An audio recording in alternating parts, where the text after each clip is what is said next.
தமிழ் வேதாகமத்திலே நாம் காணும் தீர்க்க தரிசனம் என்கிற வார்த்தை நெவுவா என்கிற பெண்பால் பெயர் சொல் எபிரேய வார்த்தையிலிருந்து எடுக்கப்பட்டிருக்கிறது.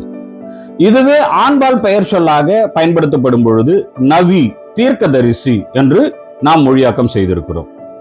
இதற்கான அர்த்தம் என்னன்னு பாத்தீங்கன்னாக்கா, முதலாவதாக தேவனால் அழைக்கப்பட்டவர் என்று பொருள். இரண்டாவதாக தேவனுக்கு சார்பாக தேவனுடைய வார்த்தையை அறிவிப்பவர் என்று பொருள். இறுதியாக தேவனுடைய தகவல் தொடர்பாளர் என்று பொருள். ஆனா பொதுவாகவே நம்ம தீர்க்கதரிசி அப்படின்ற வார்த்தையை யோசிக்கும் பொழுது, தீர்க்க தரிசனம் என்ற வார்த்தையை யோசிக்கும் பொழுது எதிர்காலத்தை கணிப்பவர், எதிர்காலத்தை அறிவிப்பவர் என்று நாம் அர்த்தம் புரிந்து கொள்கிறோம்.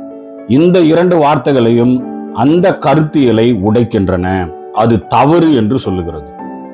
ஆகவே தீர்க்கதரிசி என்றால் என்ன, தீர்க்க தரிசனம் என்றால் என்ன, யார் கள்ள தீர்க்கதரிசி, யார் நல்ல தீர்க்கதரிசி என்று நாம் இன்றைக்கு கற்றுக்கொள்ளலாம்.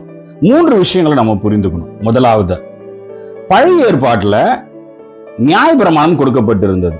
நியாயப்பிரமாணத்தின் அடிப்படையிலேயே ஏசாயா முதல் மல்கியா தீர்க்கதரிசி வரை தங்களுடைய தீர்க்க தரிசனங்களை கட்டமைத்தார்கள். ஏற்கனவே வெளிப்பட்டிருக்கிற தேவனுடைய நியாயப்பிரமாணத்துக்கு எதிராக அவர்கள் தீர்க்க தரிசனம் சொல்லவில்லை, அதன் மேலே கட்டமைத்தே தீர்க்க தரிசனத்தை சொன்னார்கள். ஆகையினால சமகாலத்திலே இருக்கிற மக்கள் ஒருவேளை வேதாகமத்தில் வெளிப்பட்டிருக்கிற சத்தியத்துக்கு எதிராக ஏதாவது ஒன்று சொல்வார்களே ஆனால் அது கள்ள தீர்க்க தரிசனமாய் இருக்கும். அது சரியான தேவனுடைய தீர்க்க தரிசனம் அல்ல. தேவனிடத்திலிருந்து வருகிறது, தேவ வெளிப்பாட்டினால் வருவது நல்ல தீர்க்க தரிசனம், அது ஆண்டவருடைய தீர்க்க தரிசனம். இரண்டாவதாக, தீர்க்க தரிசனமானது பழைய ஏற்பாட்டில தரிசனத்தின் மூலமாக, கனவின் மூலமாக, சில நேரத்திலே கர்த்தர் நேரடியாகவே மக்களிடத்திலே கொடுத்தார்.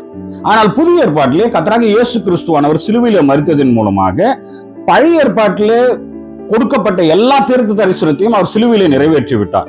அப்படி சிலுவையை நிறைவேற்றிய பிறகு நம்மை அவர் அழைக்கிறார், நம்மை அவருடைய தகவல் தொடர்பாளர்களாக மாற்றுகிறார், நம்மை அவருடைய வார்த்தையை அறிவிக்கும்படியாக அழைக்கிறார். ஆகையினால புதிய ஏற்பாட்டுல தேவனுடைய கர்த்தராகிய இயேசு கிறிஸ்துவுடைய சுவிசேஷத்தை அறிவிக்கிற அனைவருமே தீர்க்கதரிசிகள் தான்.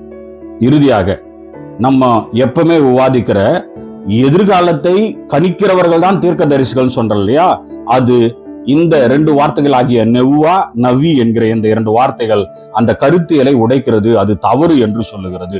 அப்படின்னா நம்ம நிறைய நேரத்துல தீர்க்க தரிசனம், தீர்க்கதரிசி அப்படின்னு நம்ம ஓடுறோம் இல்லையா, அது மாதிரி நம்ம வாழக்கூடாதுன்னு சொல்றாங்க. அப்ப எப்படி வாழணும்னு கேட்டாக்கா, ஏற்கனவே கர்த்தராகிய ஆண்டவருடைய வார்த்தை நமக்கு முழுவதுமாக வெளிப்பட்டு இருக்கிறது. அதற்கு கீழ்ப்படிந்து வாழ்ந்தாலே நம்மளால சந்தோஷமா வாழ முடியும். நம்ம தான் இந்த புதிய ஏற்பாட்டினுடைய தீர்க்கதரிசிகள்.